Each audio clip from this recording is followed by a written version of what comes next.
Halo, pada video kali ini kita akan membahas topik penting dalam ilmu ekonomi dan sosial, yaitu ketenagakerjaan dan kependudukan di Indonesia. Topik ini sangat relevan karena berkaitan langsung dengan kehidupan sehari-hari, mulai dari jumlah penduduk, kesepakatan kerja, hingga kesejahteraan masyarakat. Melalui pembahasan ini, kita akan memahami bagaimana kondisi penduduk Indonesia, bagaimana masalah tenaga kerja Indonesia, serta bagaimana solusi yang dapat dilakukan. Pertama, kita lihat dulu kondisi penduduk Indonesia. Sebagai negara berkependudukan terbesar kedua di Asia Tenggara, kita menghadapi tantangan demografi yang unik. Struktur usia penduduk kita yang mayoritas tergolong muda menawarkan peluang besar, namun juga menuntut peningkatan berkualitas pendidikan dan keahlian. Kedua, masalah tenaga kerja. Meskipun ekonomi tumbuh, tingkat pengangguran terutama para sarjana masih menjadi perhatian. Banyak juga yang bekerja di sektor informal tanpa perlindungan dan memadai. Disparitas keterampilan atau skill gap antara pekerja dan kebutuhan industri modern adalah tantangan utama lainnya yang menghambat penyerapan tenaga kerja. Ketiga, solusinya peningkatan mutu pendidikan dan pelatihan kerja, vocational training menjadi kunci untuk menciptakan tenaga kerja yang kompetitif. Selain itu, dorongan terhadap investasi dan pertumbuhan sektor unggulan juga sangat diperlukan untuk menciptakan lebih banyak lapangan kerja berkualitas. Dengan memahami dan menindaklanjuti isu-isu ini, kita dapat merancang masa depan yang lebih sejahtera untuk seluruh masyarakat di Indonesia. Selanjutnya, sebuah topik penting dalam berbagai ilmu sosial. Mari kita mulai dari pengertian dasarnya. Kependudukan adalah segala hal yang berkaitan dengan 4 aspek utama, yaitu jumlah kependudukan, struktur atau komposisi kependudukan, persebaran penduduk, serta perubahan jumlah penduduk dari waktu ke waktu.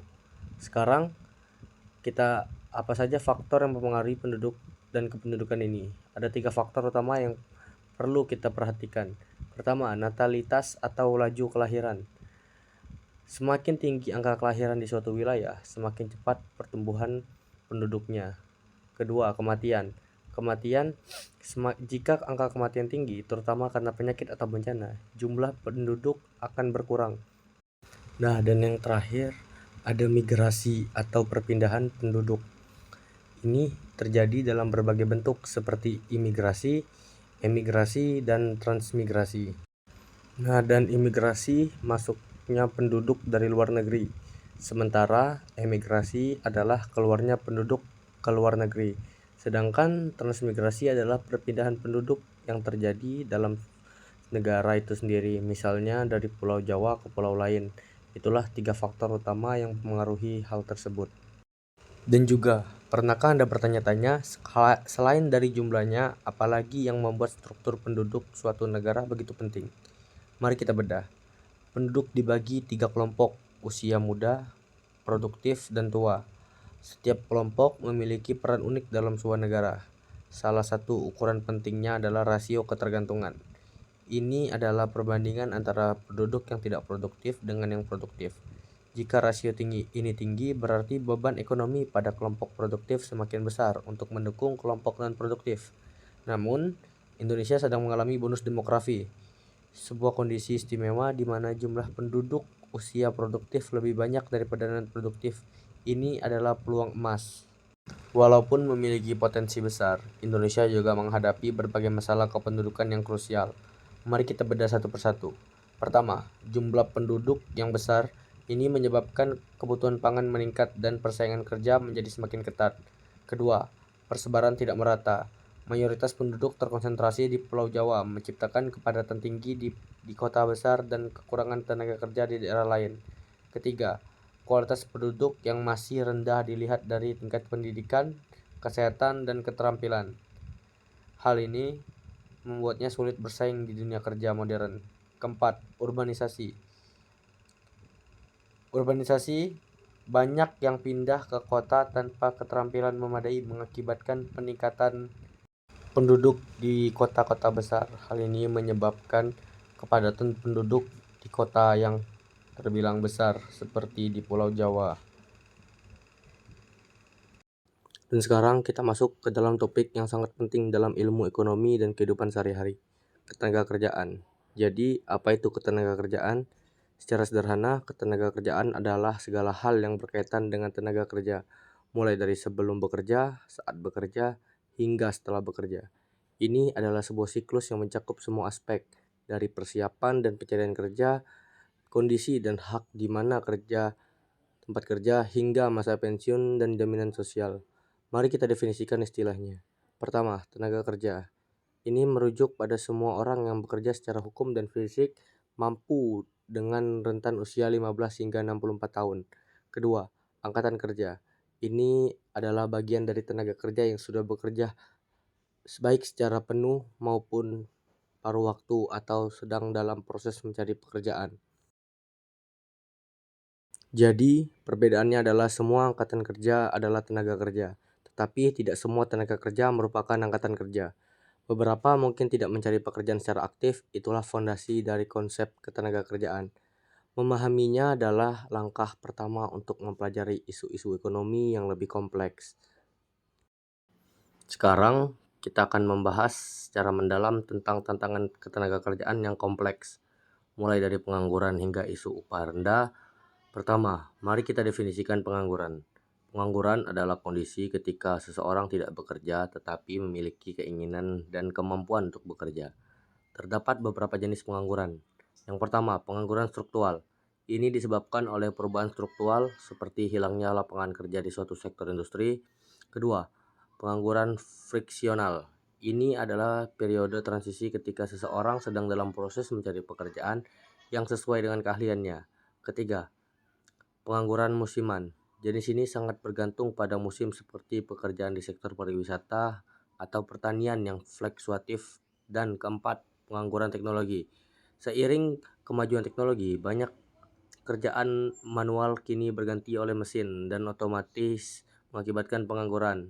Selanjutnya, masalah lapangan kerja terbatas. Ini adalah situasi di mana jumlah tenaga kerja yang tersedia jauh lebih besar daripada jumlah kesempatan kerja yang masih ada. Masalah ketenagakerjaan ini juga dipicu oleh rendahnya kualitas tenaga kerja. Hal ini disebabkan oleh kurangnya akses terhadap pendidikan, keterampilan tidak sesuai, dan pengalaman kerja yang terbatas.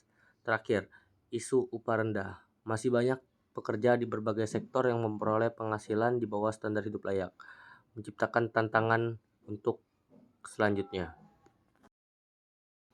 Dan sekarang juga kita akan membahas hubungan yang sangat erat antara dua aspek penting, kependudukan dan ketenagakerjaan. Seperti kita tahu, jumlah penduduk yang besar dapat berarti tersedianya tenaga kerja yang melimpah. Ini adalah potensi besar untuk pembangunan. Namun, potensi ini bisa berbalik menjadi masalah serius jika lapangan kerja yang tersedia tidak sepadan. Akibatnya, angka pengangguran akan meningkat drastis. Selain jumlah, kualitas tenaga kerja juga menjadi kunci. Jika kualitasnya rendah, maka akan sangat sulit bersaing di pasar kerja yang sangat kompetitif. Jadi kesimpulannya, keseimbangan antara ketiga elemen ini sangat penting untuk menciptakan sistem ekonomi yang sehat dan berkelanjutan. Mewujudkan keseimbangan ini adalah tantangan bagi kita semua, tetapi juga merupakan investasi.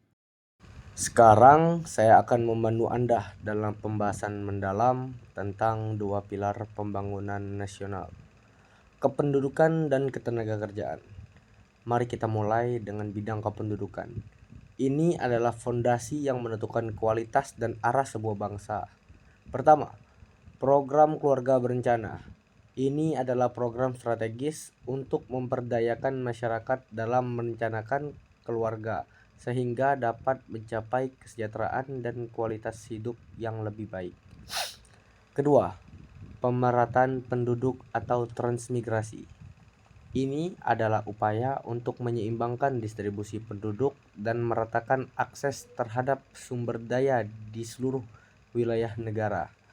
Ketiga dan keempat, peningkatan pendidikan dan kesehatan.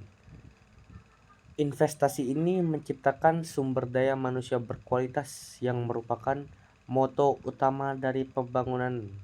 Sekarang kita beralih ke bidang ketenagakerjaan yang berhubungan langsung dengan pemberdayaan ekonomi masyarakat. Pertama, Membuka lapangan kerja.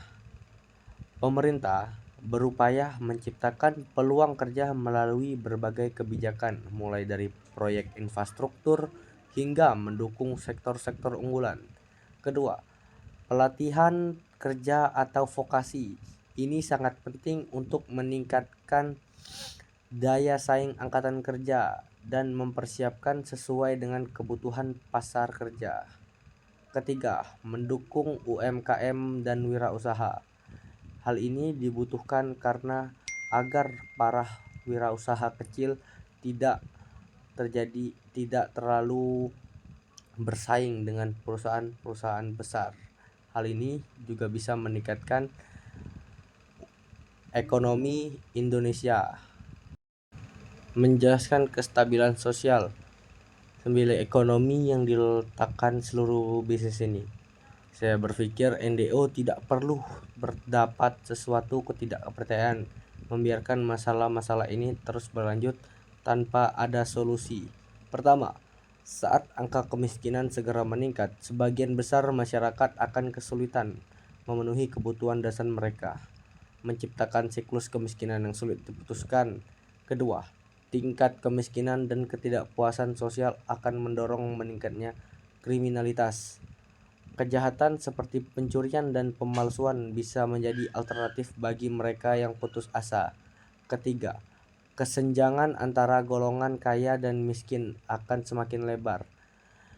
Ini tidak hanya merusak stabilitas ekonomi, tapi juga mengancam solidaritas sosial dan keberlanjutan negara.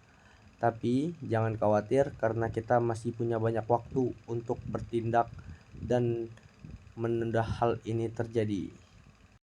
Mari kita bahas solusi jangka panjang yang bisa mendorong perubahan positif secara signifikan. Solusi pertama adalah peningkatan kualitas sumber daya manusia atau SDM. Ini memperdayakan masyarakat melalui pendidikan, pelatihan, dan kesehatan yang lebih baik. Kedua, kecepatan digitalisasi ekonomi, mengadopsi teknologi digital di berbagai. Dan pernahkah Anda bertanya-tanya apa sebenarnya sebuah negara berkembang? Jawabannya pada ada indikator penduduknya. Mari kita bedah indikator penting untuk memahaminya. Indikator pertama adalah laju pertumbuhan penduduk atau LPP. Ini menunjukkan seberapa cepat jumlah penduduk suatu negara bertambah setiap tahun. LPP yang terlalu tinggi bisa menciptakan potensi masalah kepadatan dan beban ekonomi. Sebaliknya, LPP yang rendah jika berlanjut bisa mengarah pada masalah penuaan penduduk. Indikator kedua, angka harapan hidup atau AHH. Ini adalah perkiraan rata-rata usia hidup yang diharapkan oleh penduduk suatu negara. Semakin tinggi nilai AHH-nya, semakin baik kualitas kesehatan masyarakat di Indonesia. Angka ini terus menunjukkan tren peningkatan yang positif. Ketiga, angka melek huruf. Indikator ini mengukur persentase penduduk yang memiliki kemampuan dasar membaca dan menulis. Angka melek huruf yang tinggi adalah cerminan dari peningkatan kualitas sumber daya manusia yang pada gilirannya mendorong kemajuan ekonomi dan sosial. Indikator terakhir adalah kepadatan penduduk yang menghitung jumlah penduduk persatuan luas area, biasanya per kilometer persegi. Kepadatan ini sangat bervariasi. Di kota-kota besar, kepadatan yang sangat tinggi menciptakan tantangan seperti kemacetan, sedangkan di daerah terpencil kepadatan penduduk sangat rendah. Jadi dengan memahami keempat indikator ini, kita bisa mendapatkan gambaran yang lebih akurat dan komprehensif tentang kondisi penduduk di suatu daerah. Selain kependudukan, ketenagakerjaan juga memiliki indikator penting yang perlu kita pahami untuk memahami kondisi ekonomi sebuah negara. Mari kita bahas satu persatu. Pertama, tingkat partisipasi angkatan kerja atau TPIK. Ini adalah persentase penduduk usia kerja yang aktif, bekerja atau mencari kerja. TPIQ tinggi menunjukkan banyak penduduk produktif. Kedua, tingkat pengangguran terbuka atau TPT. Ini adalah persentase pengangguran dari total angkatan kerja. Jika TPT ini tinggi, maka menandakan adanya masalah serius dalam ekonomi suatu negara. Ketiga, adalah setengah pengangguran. Ini merujuk pada orang yang bekerja tetapi jam kerjanya masih kurang atau pekerjaannya tidak sesuai dengan keahlian yang mereka miliki. Keempat, pekerjaan informal. Ini adalah pekerja yang tidak memiliki perlindungan resmi seperti pedagang kaki lima, ojek, dan buruh lepas. Kondisi ini masih banyak ditemukan di Indonesia.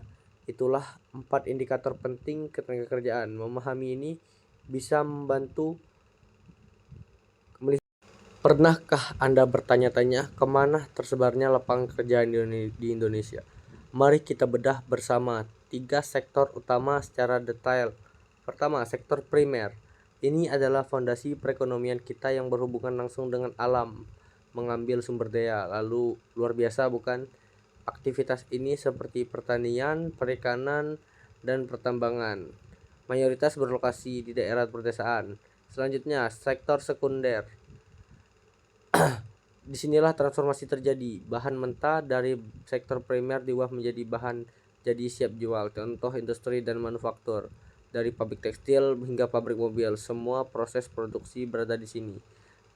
Sektor tersier atau jasa ini adalah sektor yang paling pesat berkembang, terutama seiring dengan kemajuan teknologi, mulai dari jasa kesehatan, perdagangan e-commerce, hingga transportasi online. Semua ini termasuk dalam sektor tersier yang mendorong ekonomi kota besar.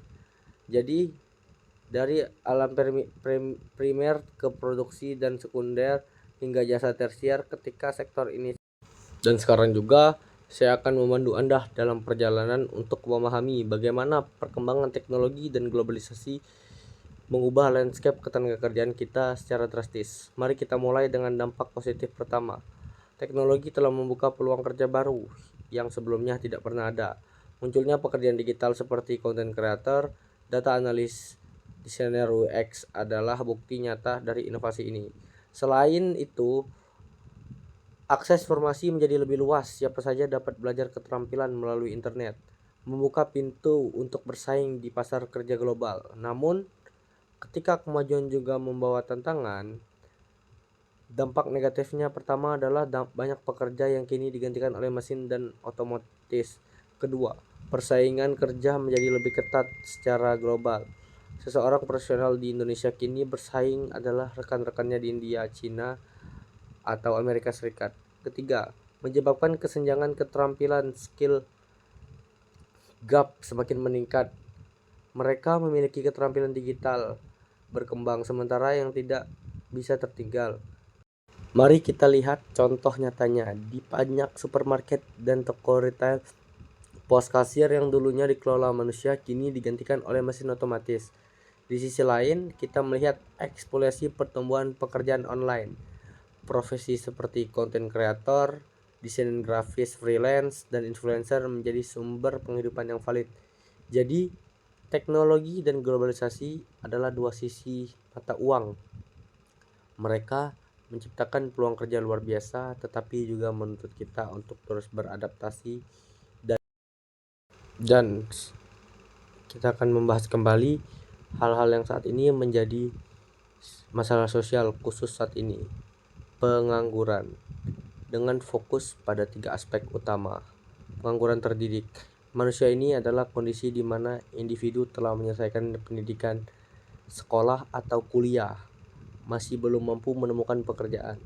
Penyebab utamanya adalah kurangnya kesesuaian antara keahlian yang dimiliki lulusan dengan kebutuhan pasar kerja yang terus berubah. Kurikulum yang kaku seperti menjadi penghambat utama. Selain itu, persaingan kerja yang ketat memaksa perusahaan untuk memilih calon karyawan dengan pengalaman, meninggalkan para fresh graduates yang belum memiliki pengalaman apapun. Kedua, masalah urbanisasi dan pengangguran kota. Fenomena ini, migrasi massal ke kota besar ternyata tidak selalu memberikan solusi, melainkan menambahkan masalah pengangguran. Banyak pendatang kota ini tidak memiliki keahlian atau skill yang dibutuhkan oleh dunia kerja di kota. Akibatnya, mereka sulit bersaing dan akhirnya menganggur. Ketiga, dan tidak kalah penting, ketimbangan gender menjadi. Meskipun sudah ada kemajuan, perempuan masih menghadapi hambatan lebih besar dalam akses peluang kerja, terutama dalam sektor-sektor tertentu. Faktor-faktor stereotip sosial, beban perang ganda, dan diskriminasi terselubung menjadi penghalang bagi perempuan untuk meraih kesempatan setara. Mungkin sekian dalam tentang masalah pengangguran ini. Memahami ini adalah langkah pertama menuju sosialisasi yang lebih inklusif dan berkeadilan. Untuk mengatasi masalah besar, kita tidak bisa hanya berpikir jangka pendek. Mari kita bahas 4 strategi jangka panjang yang krusial untuk membangun masa depan yang lebih baik. Pertama, peningkatan kualitas sumber daya manusia. SDM berkualitas adalah moto penggerak ekonomi. Bagaimana kita mewujudkannya? Dengan menerapkan pendidikan berbasis skill. Ini berarti kurikulum yang tidak hanya teoritis tetapi juga memberikan pengalaman praktis sesuai kebutuhan pasar kerja. Selain itu, pelatihan kerja yang berkelanjutan. Bagi pekerja yang sudah aktif, pelatihan diperlukan untuk menghasilkan keterampilan dan mengikuti tren industri. Kedua, pengembangan ekonomi digital. Era digital membuka peluang baru yang tak terbatas dan kita harus siap meraihnya. Dengan mempromosikan e-commerce, kita membuka pasar bagi para pengusaha, terutama UMKM, untuk menjangkau konsumen lebih luas bahkan hingga internasional. Mendorong tumbuhnya startup juga sangat penting.